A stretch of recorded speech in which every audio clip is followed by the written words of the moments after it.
Bugün 51. bölge, ben 51. bölgedir. Oraya gidip samolyot götüreceğim. Başka yerden götürebilirdim ama oradakiler daha yaxşıdır. Elə indi gidip götüreceğim. Birinci yerini tapım sonra.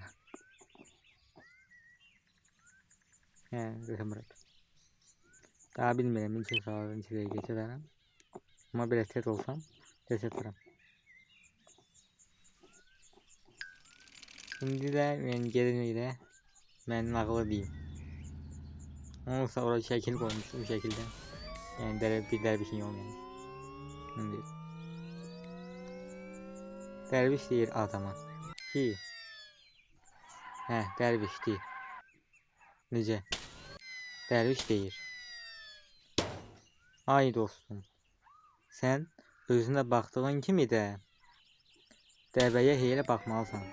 Yəni sənin canın, nətər baxırsan canına, elə canına da dəvəyə qulluq etməlisən.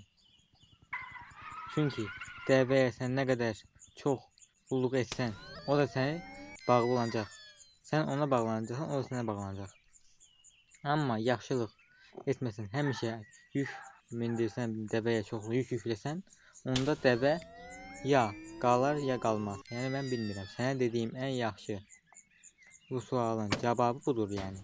Özünə baxdığın kimi, özünə fikir verdiyin kimi də dəvəyə fikir ver. Yəni o sənin hər saniyə yolla gedir yəni. Sənə hər zaman kömək edir. O olmasa sən o boyda yükü nətər aparırsan?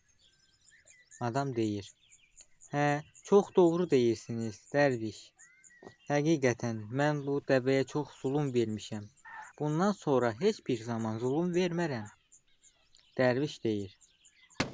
Sən sadəcə özünə baxdığın kimi dəvəyə də elə bax və dəvə sənə bağlı olacaq, sən də dəvəyə. Çünki ikiniz də daha çox bir-birinizə bağlı olacaqsınız. Yəni sən ona artıq zulüm vermək istəməyəcəksən. Onu demək istəyirəm. Çox sağ olun dərviş, artıq anladım, dedi və dərviş ona sağ ol deyib yoluna devam etti. Elə indi tapacağım burada, amma hələ keçmək var. Hələ maşına binəcəm, ondan sonra. Və dərviş yoluna gedə-gedə bir adam görür. Və o adam da çox susamış olur.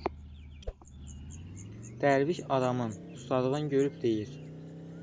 Nə olubdur belə, hə? Adam deyir. Çox susamışam. Bilmirəm. Artıqdan suyunuz varsa nə olar mənə verin, dedi. Və dərviş dedi. Mən özümlə artıqdan bir su gətirmişəm. Allah sənin olsun. Və adam dərvişə çox sağ ol deyib suyu içir. Sonra dərviş deyir. Özünlə ehtiyatlı niyə su götürməmsən? Adam deyir. Bilməzdim yol bu qədər uzundur. Mənə dedilər ki yol qısadır. Özünlə lazım olan qədər su və ərzaq götür. Ərzaq bəs edir amma suyu qurtardı. Dərviş sonra dedi. Hər zaman ehtiyatda su götür. Çünki o sənə hər zaman lazım olacaq. Və oradakı də uzaylı, yəni bura çatacaq. İçəridə indi yer var. Yəni oraya gedəndə o dəqiqə polislər, hamısı, samolyotlar hamısı gələcək. Amma nəsə götürə bilərəmi bilmirəm. Yəni samolyot var orada şey var. Götürə bilərəm bilmirəm. Onu götürüb gəminin yanına getmək istəyirdim. Bura daha yaxşı. Həm buranı göstərməyə, həm də samolyot götürüb gəmini götürməyə gedəcəkdim. Yəni abunə olun ailəmizə qatın, əgər çox maraqlıdırsa. Daha çox maraqlı çəkməyə çalışacağam. Ətrafda səslər var amma neysə. Dərviş adama söz deyəndən sonra adam dedi. Düz deyirsiniz. Mən gərək özümlə ehtiyatlı su götürərdim. Və dərviş bunu deyəndən sonra deyir. Sənin də yolun mənim yolumun üstündədir. Gəl gedək. Adam deyir yaxşı. Və dərviş ilə adam yolları gedirlər. Və dərviş deyir. Sən harda dayanacaqsan? Mənim yolum çox uzundur. Adam deyir. Mənim yolum 1-2 kilometrlikdir. Çox uzun deyil yəni. Onu demək istəyirəm. Sonra adam dərvişə deyir. Sənin yolun haradır belə? Dərviş deyir, mənim yolum uzundur. Mən hər tərəfi gedəcəm, bütün dünyanı gedəcəm. Burada qırğın gedir, mən də dərviş danışıram. Sonra adam deyir, çox yaxşı, xeyirli yolun olsun. Çox sağ ol, deyir dərviş. Və öğüt, nəsihət öyrəndiyi hər sözdən o adama danışacağını deyir. Adam deyir, hə, mən öğüt, nəsihət eşitmək çox xoşlayıram. Ona görə ki, öğüt, nəsihət ən yaxşı şeydir. Burada qırğın gedir, mən öğütüm. Dərviş deyir, bir zaman bir yoldan keçən bir adam yolda bir kisə qızıl qəpik tapır və onu tez gizlədir. Sonra həmin adamın yanına bir adam gəlir və o çox təlaşlı idi.